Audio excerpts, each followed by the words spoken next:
question. Should we just give people money?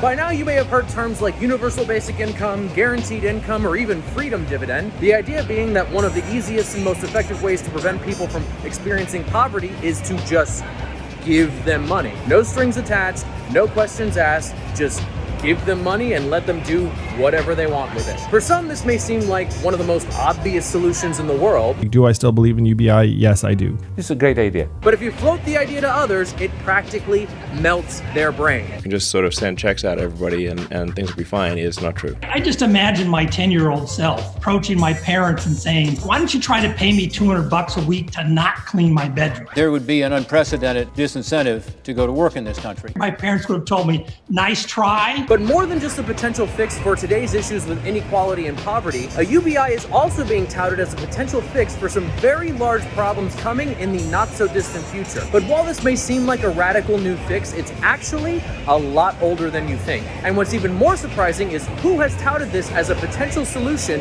in the past. The idea most recently picked up steam during the early months of the 2020 presidential campaign, thanks to the candidate who got support from a lot of the crypto bro community, Andrew Yang. He proposed a radical but stupidly simple idea. Give everyone over the age of 18 $1,000 a month with no caveats. That's it. The idea is that $1,000 a month or $12,000 a year is roughly the poverty line in America. And unlike existing social welfare programs, this dividend would not come with strings attached like applications, job search or educational requirements, income thresholds, or anything like that. This wouldn't just address the existing problems with poverty, it would also address a growing problem that threatens the economy of both today and tomorrow, which is automation. We've already lost millions of jobs in the last decade to automation, and as robots and AI get more advanced, that number is only going to increase. Depending on who you ask, a quarter or even a third of current jobs could stop existing by 2030. And while this tech would hopefully create new jobs, it's unlikely that we'd be able to replace a third of the entire workforce in less than 10 years. But luckily, with a policy like this in place, anyone finding themselves out of a job would at least be able to still afford basic necessities. And naturally, opponents have responded with a lot of the same critiques used to oppose just about any social welfare program. It would encourage laziness, keep people out of the labor market, skyrocket inflation, and so on and so forth. But like we said, the solution is a lot older than you think. Early versions date back to the 16th century and Thomas More's Utopia. Thomas Paine advocated for it shortly after the US was founded. Martin Luther King argued for it in his 1967 book Chaos or Community, and it even passed the US House of Representatives twice in 1971 as a response to the war on poverty that was declared by Richard freaking Nixon. Not to mention that multiple countries have experimented with guaranteed income programs, including Finland, the Netherlands, Scotland, and even Iran. Oh, and there's even a US state that has been giving each of its citizens free money, no questions asked, since 1976, and that's Alaska. So, if we know that this idea has been tried, what does the data say? Well, for those of you who remain concerned about the job market, it turns out that guaranteed income has little to no recognizable impact on employment behavior. But wait, didn't all those pandemic stimulus payments stop people from going back to work? Not according to the data, since states that discontinued pandemic aid did not see an increase in employment. Not to mention that, unlike unemployment and other existing social welfare programs, UBI doesn't get taken away once someone takes a job or makes a certain amount of money. That old approach does incentivize people not to work, especially when program recipients have to keep jumping through hoops in order to remain eligible for benefits.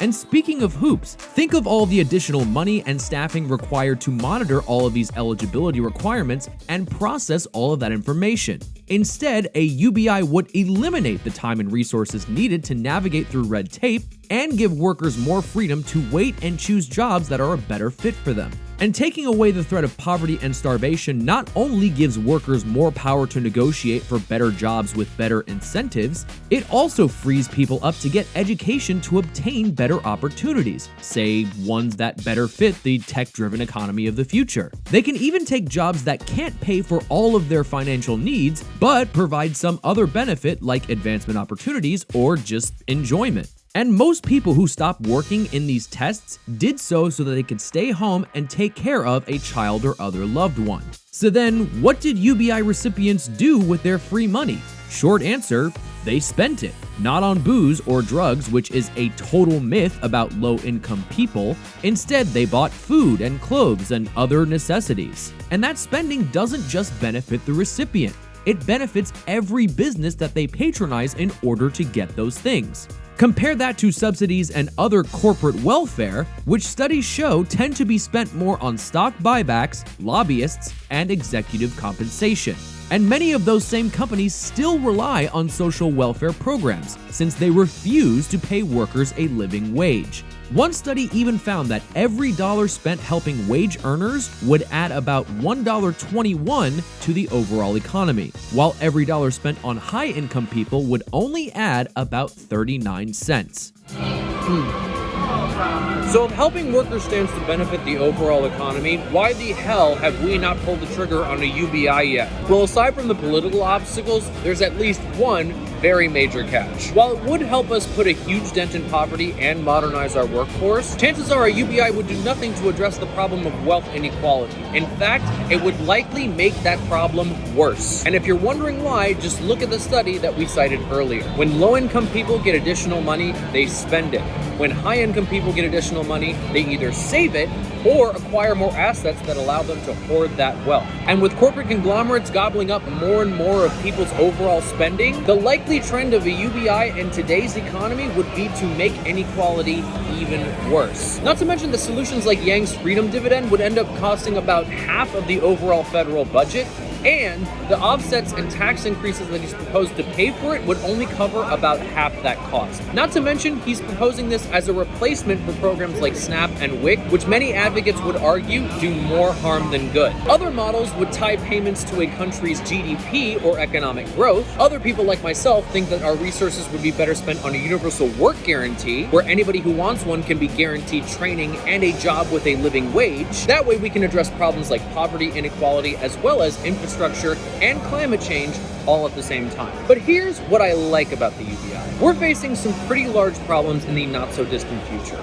many of which are structural and systemic in nature. Solving these problems is going to require big and bold solutions. This is an idea that meets that moment. So even if I don't agree with it, I can appreciate the fact that it's getting the conversation started.